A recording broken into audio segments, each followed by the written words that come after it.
Hi folks, Dave, the Honest Audiophile. This is the Meze Audio 105 Air, and these are my Honest Audiophile impressions. I want to thank Meze Audio for providing the 105 AER Air for review. To greatly appreciate it. Meze Audio, you rock. Alright, so the Meze Audio 105 AER or 105 Air will set you back $400 from your bank account. It is a 50 millimeter open back over ear headphone, 42 ohms of impedance, 112 decibels sensitivity, and a frequency response range of 5 Hz to 30 kilohertz, and it weighs 336 grams. The 105 Air comes in this gray box. You get a little picture of what the outer cup looks like on the 105 Air, a little bit of branding, and then on the back side you get a little bit of a statement here that says that the AER is a Romanian noun for air, and it's silent, unseen, essential. Air finds expression through invisible vibrations that become audible poetry. The 105 AER or air is our innovation to let the air in and experience the three-dimensional depth of music. All you have to do is listen. Opening the box, and you are provided a carrying case. A little bit of Meze Audio branding. Nice hard shell case. This is very similar to what you get with the 109 and also the 99s. It'll do a good job of protecting the 105 Air. Opening it up, and you have just enough room for the headphones to sit snugly and a little pouch to hold a cable. So the pouch opens up, and there's your cable. The cable is pretty typical Meze for what you would get from the 109, the 99s. You have from the split up is rubberized, and 3.5 dual connector. You get L and R indicators, and then you have this very nice big split, a little bit of branding, and then it's fabric all the way down to the termination, which is a 3.5, kind of a longer length for the termination. And then you get this nice 1/4 inch adapter. It's about a 5-foot long cable. Not a bad cable at all, nicely built, and seems pretty durable. And then you get the 105 Air. You have ABS plastic cups, a PU leather headband, and steel to hold it all together. It's nice looking, nice and lightweight, 336 grams. And I find that it doesn't feel cheap at all, and feels very well built, and as mentioned, extremely lightweight. A little bit tight when it comes to the tension, but once you put it on your head, that tension just disappears.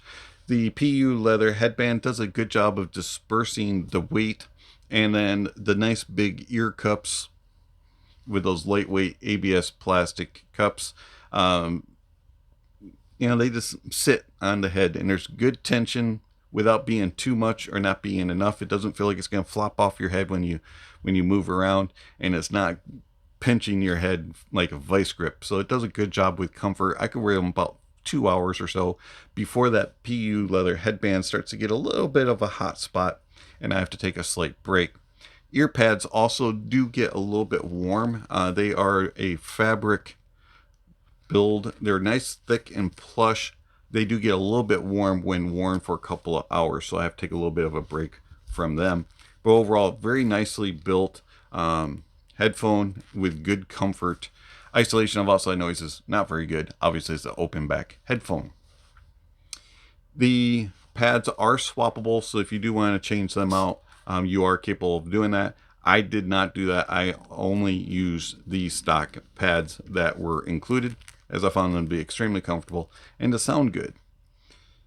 The Meze Audio 105 Air, being 42 ohms of impedance and 112 decibels sensitivity, most portable dongles will be able to get them to loud volume. Not all of them will drive them to their best performance.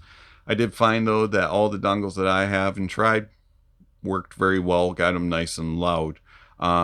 Would have been nice if a 4.4 balanced cable had been included, because that little bit extra of power would bring out a little bit more for portable use, and would have made them to sound up to the capabilities of the 105R AER or AIR.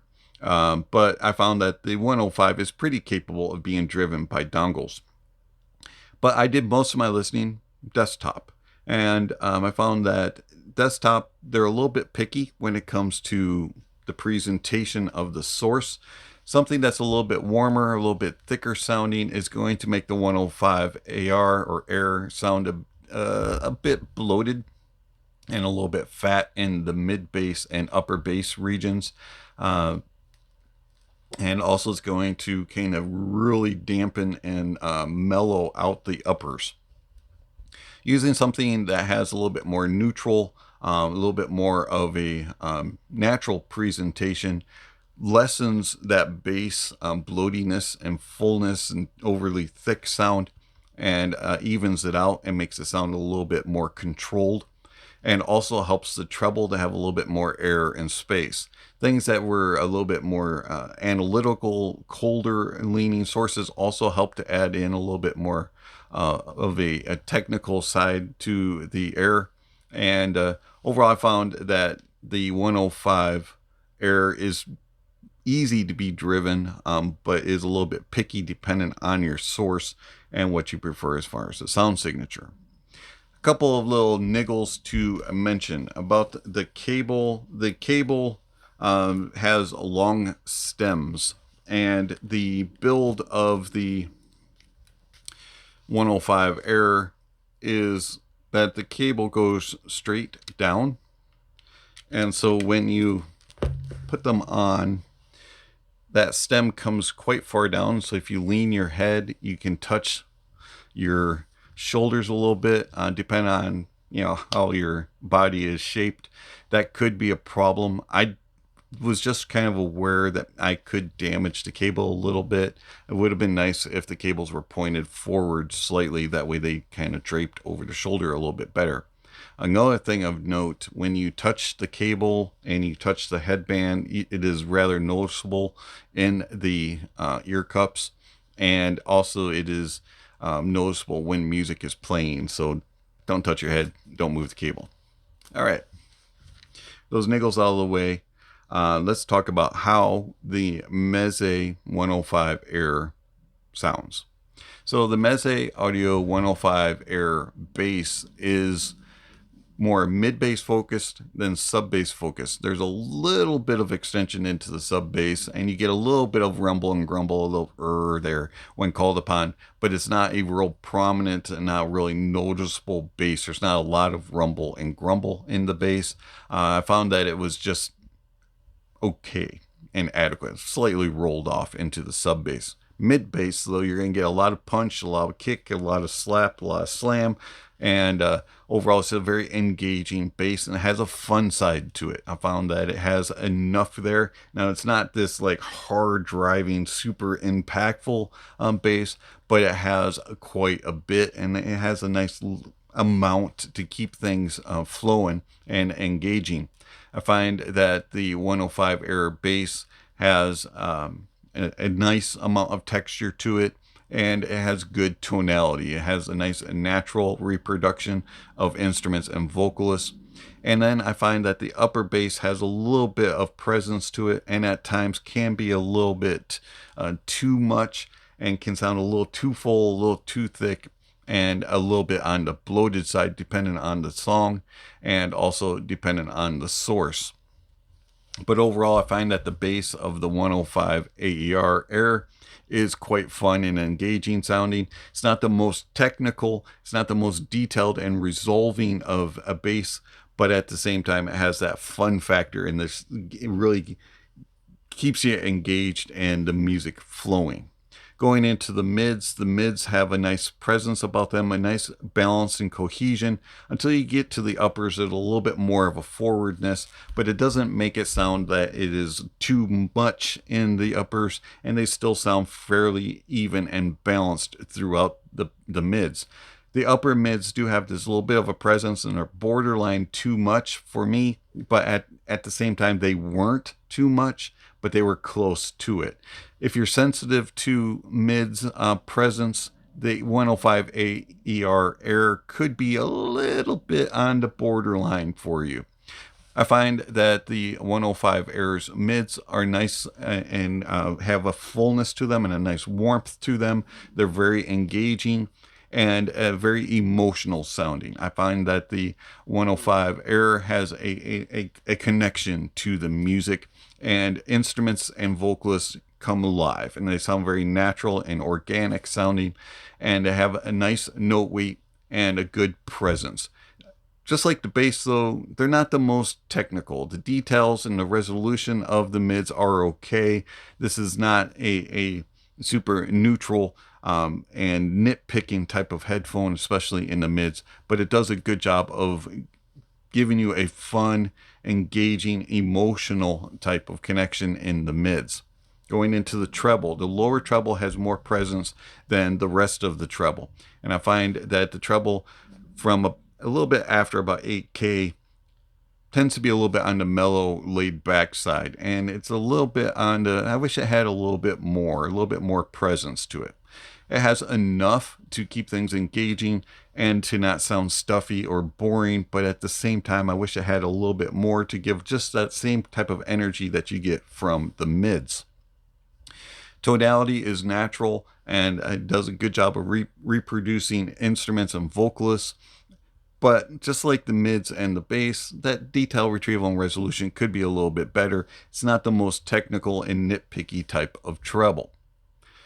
So the bass, the mids, and the treble are fairly well balanced and cohesive. They play well together. The mids do have a little bit more of a presence in the upper mids region, and lower treble region are just a little bit more prominent in the mix, but not to the point where they're shouty or aggressive or fatiguing.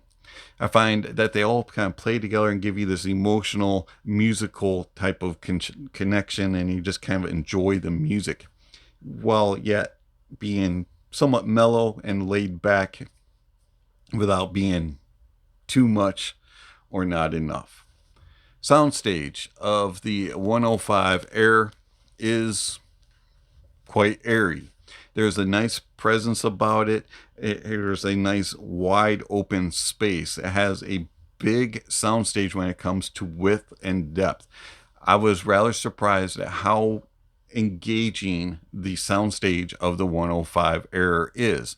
You can hear things all around you and place things very well, but yeah, at the same time, it does a decent job of moving things across the stage and allowing you to go, that's right there, that's right there. It's not the most pinpoint, precise, and accurate placement, but it does a good job of it's right here, and it's a very small area.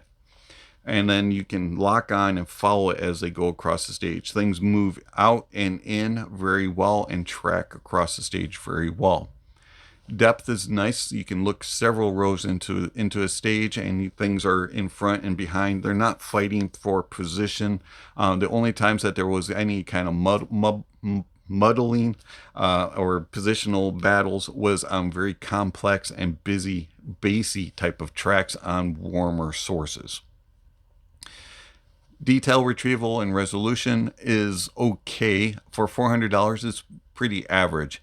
This is not the most technical of headphone. This is not a reference type of headphone, but for what it offers, it does okay. At times, the resolution can be a little bit smeary and can be a little bit fuzzy, but for the most part, it's a pretty good resolution, and the detail retrieval is okay. I was never wondering where something was, but at the same time, I wasn't exploring new details. And then tone and timbre of the 105 AER is very natural and accurate sounding. This is a very natural sounding headphone, and I was very pleased with the tone and timbre. I could easily determine what instruments were, what family of instruments, whether it was woodwind, brass, strings, percussions, things like that. I could easily decipher that, and you could easily tell instruments apart from each other in similar families. So it's a very good tone, and timbre sounds very natural and accurate. Overall, I really do enjoy the Meze 105 Air. I find it to be a very good, solid performer, and it gives you a very emotional connection to the music. How does it compare to a couple other headphones? So you have the Audio-Technica R70X. Now the Audio-Technica R70X is very much more neutral leaning, and it has a wider soundstage and a very more deeper soundstage and better layered. The R70X also has more air and space and does a better job with its imaging, and it's more precise in its placement. The R70X, though, has a slightly lighter note weight and is not quite as warm sounding as the 105 AER or Air. I found that the R70X also has a little bit more a sparkle and energy up top, and a little bit more zippity-doo-dah to its presentation. And then you have the Sennheiser HD660s2. Now the Sennheiser HD660s2 also sounds slightly different to the 105 Air. The 660s2 is going to be a little bit smaller in its soundstage, not as wide, but it is a little bit better with its imaging and placement. It's a little bit more precise and accurate. Also has a little bit better depth and a little bit better controlled layering, and it does not get as confused on busier, heavier hitting tracks. The 660s2 doesn't quite have as much bass, sub-bass presence to it, but it is more technical in its detailing of the bass, and the mids are a little bit more neutral. They are a little bit more full sounding throughout, and they have a little bit more natural tone and timbre. And then the treble is a little bit more sparkly and energetic sounding. I find that the 660s2 is more neutral, leaning a little bit more reference, along with the R70X versus the 105 Air. I really enjoy the Meze Audio 105 Air. I find it to be a very enjoyable, very emotional listen, and it's just a mellow, laid back, just enjoy your music type of presentation. And it reminds me of old school Meze. This is a very, very engaging, very fun, and very emotional musical headphone that I truly do enjoy. It's been Dave, the Honest Audiophile. Thank you for watching, and I'll catch you on the next video. Speaking of next video, somewhere on screen, subscription links and notification bells. If you haven't already, please check those off. Don't forget to give a thumbs up or a thumbs down to the video, and check out all the links down below. There's all kinds of information down there regarding how you can contact channel, follow channel, support channel. Speaking of supporting channel, I want to thank my supporters through Patreon and YouTube memberships and one-time gifts. Thank you all for what you give to the channel. It is much appreciated.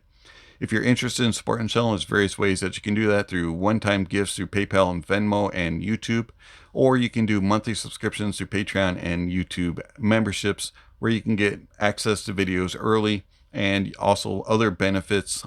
And you can also join my Discord server. There is a link in the description for my Discord server. But if you are a monthly subscriber of the Honest Audiophile channel, on my Discord, there are other benefits, extra private lounges and things like that. So if you're interested in supporting the channel, it'd be greatly appreciated. Please check out the links of how you can do that.